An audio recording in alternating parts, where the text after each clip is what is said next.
I'm dealing with a major client right now. Just wait around for 2 hours. I needed to set up an account today for work, but no matter how long I waited, it wasn't my turn. Worried, I decided to ask Kate about it. "Are you sure everything's all right?" Kate, looking annoyed, said, Like I said, I'm busy. If you're not depositing much, just wait quietly. She disappeared into the back. I was getting irritated by Kate's attitude. I could have just left, but I felt defeated and unsatisfied. So I called someone and said, "Cancel the planned deposit of $200 million. It won't be ready in time." What? What are you talking about? Kate, who had been smirking and not taking me seriously, turned pale when the person on the phone showed up. "My name is N. I'm 45 this old. Maybe because I went to an all-girls school through high school, I'm somewhat awkward around men. I attended a co-ed college, but I tried to avoid men as much as possible and spent my time there. As a result, I've remained single to this day. I've never had a boyfriend, let alone been married. My school friends got married one after another, and most of them have kids who are adults now. Time flies, I think. I'm not lonely living alone, and I enjoy my days. But sometimes, I wish I had someone to talk to. My comfort is the cat I have at home. I often work from home. Sometimes my cat interrupts my work, but even that seems cute to me. While I'm clueless about relationships, I'm thriving in my career. I'm enjoying my work and leading a fulfilling life. Recently, a contact introduced me to a bank for a new business venture. This bank is planning to launch a new service soon. I don't want to miss this perfect opportunity. I need to keep my antennae up for various things to further enrich my personal life. Starting something new is exciting. I look forward to my bank visit, humming to myself. I was busy from the morning that day. I absolutely had to go to the bank. The bank I was going to is Midfield Bank. It's a community bank rooted in the region, often used as a second bank by locals. I recently moved to this area and only found out about Midfield Bank recently. A contact recommended this bank to me, and I plan to open an account and deposit funds today. Starting tomorrow, I'll be on a long business trip to Alaska. Since there are no Midfield Bank branches in Alaska, I must finish the paperwork at the counter today.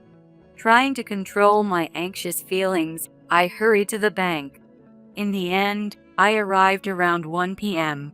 This bank usually closes its counter services at 3 p.m. Feeling a bit nervous, as this was my first visit, I approached a female bank clerk standing at the entrance. "I had a reservation today. My name is Anne."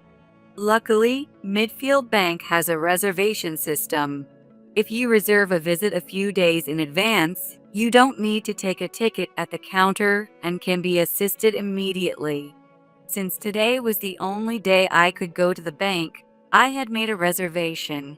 The female bank clerk was very polite and told me to wait on the sofa in the waiting area. If you have a reservation, you don't need a ticket number. Please come directly to the counter when your name is called. The bank employee then whispered to the woman handling the counter and returned to her original spot. It seems that the woman she whispered to was responsible for setting up accounts. Unlike other counters, hers was a space separated by partitions. When I looked at the female bank employee, our eyes met.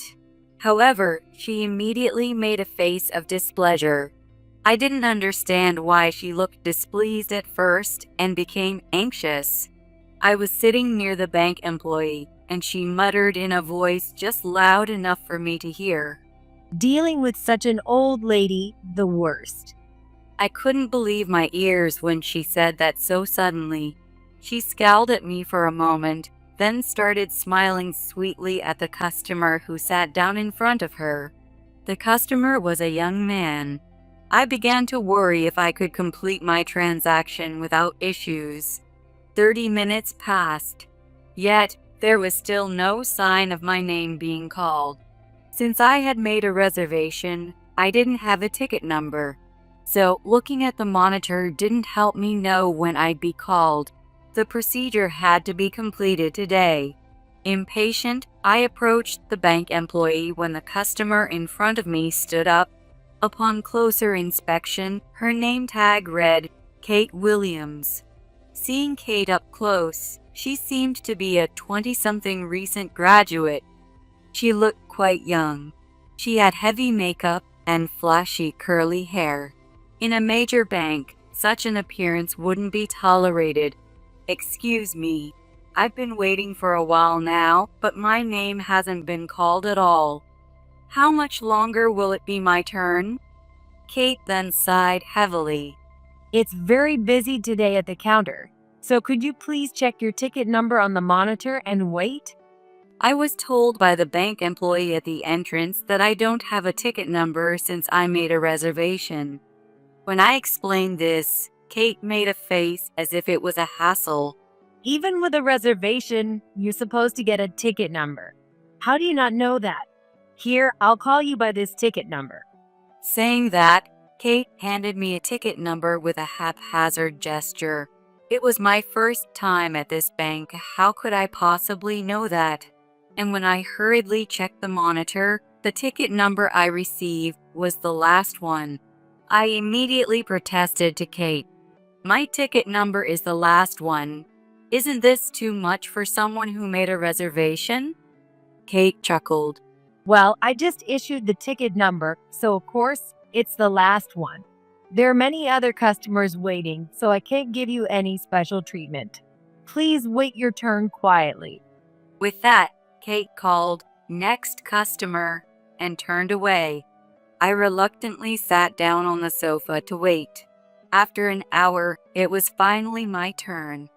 It felt like I had waited a really long time. While waiting, I had a thought.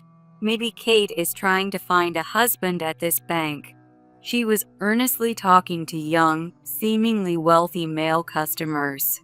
Looking at the account application form, she kept striking up conversations like, You live in such a nice place. The male customer seemed troubled by Kate's somewhat off-putting behavior. Just when the previous customer stood up and it was finally my turn, somehow my ticket number disappeared. What? What's going on? Confused, I stood there dumbfounded. Moreover, Kate was busy with paperwork and showed no sign of calling my number. Confused, I approached her and said, "Hey, what's going on? My ticket number just disappeared." Kate smirked and replied, I did call you, didn't I? Maybe you just didn't hear it? It seemed like she was intentionally giving me a hard time, not even bothering to apologize. As if to prove it, she whispered with a laugh, An old lady like you who doesn't care about her appearance doesn't belong in our bank. I'd be polite if it were a handsome guy, though. I was shocked. Kate mentioned my appearance, but I was dressed normally. I chose a white blouse and navy skirt, a modest outfit. It's not branded, but it should be clean looking. However, as I looked around calmly, I realized something. Perhaps because Midfield Bank is near a wealthy residential area, there seemed to be many elegant ladies around. Many were carrying famous branded bags. The male customers also seemed wealthy, dressed in branded fashion. As I silently observed the surroundings, Kate smirked again. See, people like you who look poor don't fit in here. If you want proper service, why don't you just wait quietly? She then shooed me away with her hand. However, there was no one else waiting for account setup, so she should be able to assist with my account opening. So, how much longer should I wait? I asked Kate. Just then, a young, attractive man appeared, intending to take a ticket for an account opening. Immediately, Kate put on a sweet voice and called out to him, Welcome, sir. "What about my procedure?" Frustrated, I raised my voice. Kate then dismissed me, saying, I'm dealing with a major client right now. Just wait around for 2 hours. In 2 hours, it would be exactly 3 p.m. I needed to create an account today because of work, but no matter how long I waited, my turn never came. Kate was happily chatting with the previous male customer, and she wasn't giving me a new ticket number. So I had no choice but to wait for my name to be called. I wanted to speak to another bank employee, but everyone seemed busy. Once, the female bank employee who initially assisted me tried to speak to me, but at that moment, Kate loudly said and sent the employee away. Temp workers handle the customers at the entrance. The employee looked troubled by this, and with only 15 minutes left until the counter closed, Kate was still busy with some paperwork, even though the male customer had already left. Worried, I asked Kate again, "Are you sure everything's all right?" Kate looked bored and said, Like I said, I'm busy. If you're not depositing much, just wait quietly. She disappeared into the back. Stunned, I just stared after Kate. Suddenly, I noticed the area where Kate had been standing. A sign indicating the end of business was propped up there. I had been waiting for so long, this was just too much. I couldn't believe Kate's attitude. Her appalling behavior frustrated me. I could have just left, feeling defeated and unsatisfied. Instead, I decided to make a call. While I was on the phone, Kate, who was supposed to have disappeared into the back, came back. Business hours are over for today. Poor people, please leave. Kate said this with a smirk, directing it at me. I ignored her and told the person on the phone, "Cancel the planned deposit of $200 million. It won't be ready in time." What? Kate looked puzzled, but soon started laughing. What nonsense are you talking about? 5 minutes later, Kate, who had been smirking and not taking me seriously, turned pale when the person on the phone appeared. What's this all about, Kate? It was Ellen, the female branch manager, who had come out from the back. Her voice was calm, but her eyes were sharp and stern. Ellen, why are you here? Weren't you supposed to be inspecting another branch with other employees today? Kate asked with a surprised look. Ellen sighed and replied, I was planning to stay there until the end since you said you'd be coordinating the temp staff today. However, I rushed back after receiving a call from Anne. Eh? Kate's face suddenly stiffened. I had gotten the manager's contact through an acquaintance who introduced me to Midfield Bank, just in case something happened. I never thought it would actually come in handy like this. I took a deep breath and spoke. Kate was busy catering to male customers who looked wealthy. Despite my reservation, I ended up not being serviced at all. I then detailed to the branch manager the things Kate had said to me. Kate frantically tried to explain herself to the manager. I didn't mean it like that. After I had finished explaining, the branch manager looked at the sign indicating the end of business and asked Kate with a frown. What's this about, Kate? Kate, already pale, stammered. What do you mean? It's time, so I just ended the counter service. There's still closing work to do. The other bank employees nearby watched our exchange with curiosity. Kate's words were jumbled and her eyes darted nervously. The branch manager sternly rebuked her. What were you thinking, handling customers like this? Well, it makes sense to prioritize processing for people who seem to have financial flexibility, right? That's why I was properly catering to them. and doesn't look wealthy at all. And having such a person open an account brings no benefit to our bank. Kate looked down on me as she said that. Then I retorted, I was originally planning to deposit $200 million here, but I don't want to entrust my money to a bank with employees like Kate who treat people differently based on their appearance. Your new service seemed appealing, though. I was attracted to Midfield Bank because of a new dedicated service targeting customers with a certain level of funds. A dedicated advisor who has met specific knowledge requirements would provide unlimited advice on asset management. Moreover, they would consider not just their own services, but also other companies' offerings. Lately, I've been too busy managing my business to keep up with investment opportunities. So I found Midfield Bank's service appealing. I had heard about various other services and was planning to deposit $200 million this time. I'm terribly sorry, Anne. Could you please reconsider? The branch manager kept apologizing, but I firmly declined. I'm heading to Alaska tomorrow, and today was the only day I could set up the account. At that moment, Kate scoffed, Acting big with your $200 million, as if you really have that kind of money. We hardly have customers like that at our bank. Kate laughed carelessly as she said that. Enough is enough. The branch manager's voice boomed in anger. Anne is an investor who lives off shareholder benefits. It's perfectly normal for her to have $200 million. Besides, she's running several businesses. What? You must be kidding. Realizing who I was, Kate suddenly panicked. I added to the branch manager's explanation. I used to work at a brokerage firm.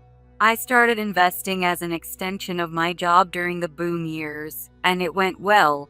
And you talk about appearances, but the wealthier you are, the less flashy you tend to be with money, right? I was quite successful at the brokerage firm in my younger days. I even ranked first nationally once. And the investment I started as an extension of my job hit big. I quickly joined the ranks of the wealthy. With the money I made from that investment, I started businesses and have been producing steady results ever since. Kate looked frustrated as I explained this. How can a woman who looks so poor actually be wealthy? The world is so unfair. I want to live more luxuriously too. That's why I was also seriously trying to find a husband here. Kate said this, and it seemed the branch manager was thoroughly exasperated.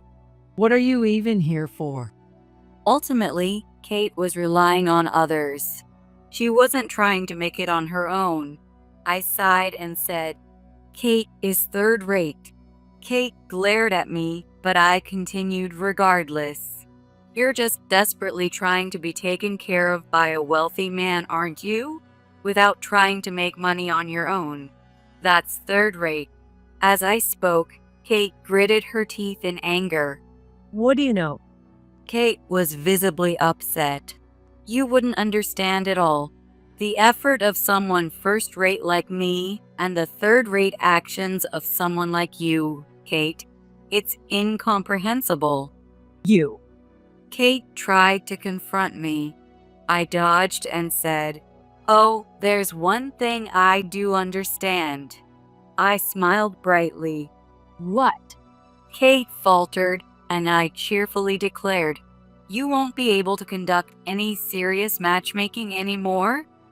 I suppose you'll probably be leaving this bank, right? Why? Kate's earlier bravado had completely vanished. Because you're the main reason a $200 million deal fell through? I don't think a pay cut or a warning will be enough. I'll be lodging a formal complaint to the Midfield Bank headquarters, specifically mentioning your name. I winked at Kate. Don't mess with me. To have my life ruined by someone like you. My life was all about marrying a wealthy man. Kate broke down, crying hysterically. The branch manager was desperately trying to calm her down. I had no more business with such a bank. Leaving Kate and the others behind, I walked out of Midfield Bank. Ultimately, after that incident, Kate resigned from the bank. Right after what happened, I called Midfield Bank's headquarters to file a complaint. The headquarters apologized and even asked if there was any way I could still deposit the $200 million. Clearly, the amount of $200 million was significant even to the people at headquarters. Kate had trampled on that, which was a significant issue. Later, I heard about Kate's fate from the branch manager, Ellen. Ellen said, "I felt it necessary to inform you, Anne, who was the biggest victim in this incident. It seems that Kate's customer service was indeed a major problem, even for Midfield Bank. Moreover, on that day, including the branch manager, there were no employees available for counter service, except for Kate. Originally, Midfield Bank had minimized the number of counter staff as a cost-cutting measure, relying mainly on temporary staff. This seems to have exacerbated Kate's terrible customer service. Kate was transferred to the back-office document movement room. It was a decision by the higher-ups that she no longer be allowed to interact with customers. Moreover, this transfer came with a significant pay cut. In fact, this was supposed to be a move to encourage her to resign. Hence, her only supervisor was one veteran female employee. From morning till evening, it became a department solely for organizing documents. Kate soon complained, I can't stand a workplace without any men. I can't even pursue marriage here.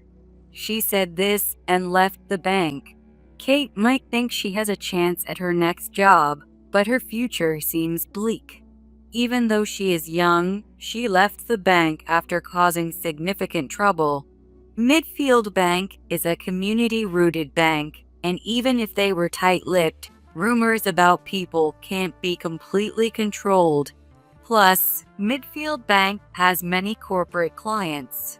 If it's a local business, there's a chance that word about Kate has spread. Therefore, I think it will be even harder for her to find re-employment. Kate was too focused on finding a husband and neglected her job, which is a just punishment for taking her job lightly. There's no other way to put it than she was taking her job lightly. She truly has a bleak future ahead of her. She might as well experience the hardship of being unable to find re-employment. In the end, I decided to deposit the $200 million in another bank. The branch manager of Midfield Bank wasn't bad, but it still wasn't good to overlook someone like Kate. It's quite unsettling to deposit a large sum of money in a bank where management is not thorough. Despite the branch manager's earnest attempts to persuade me, I firmly said no. Ultimately, I chose to deposit my assets in a mega bank that seemed more reliable. There, a fateful encounter occurred. By chance, the person who handled my account opening provided very courteous service. Unlike Kate, he did not skip over my number, nor did he make a displeased face because of my simple clothing. It might seem trivial, but I was really happy about it. The bank employee who provided this service was named James. He is a very competent older gentleman. His gentle demeanor made me feel at ease and smile as I went through the procedures. It was refreshing to see such a man. After completing the procedures, I was introduced to the concierge service.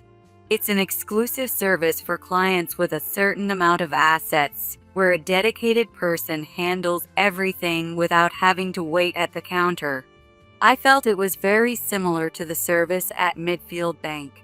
When I heard about it, I shouted loudly, "I'd love for you to be my concierge." When I realized I was being watched by everyone around, I felt quite embarrassed. However, James just smiled and said, I'm happy about this. Thank you in advance for your support. Since then, I've been consulting James whenever something comes up. James is knowledgeable and dependable. He even helps update my outdated investment knowledge. If it hadn't been for the incident with Kate, I wouldn't have met James. I think I would have continued to feel uneasy around men. So James' presence has been significant for me in taking a step forward. I'm still only 45. I'm not even at the halfway point of my life. I'm determined to keep looking forward and keep challenging myself. That is my resolution.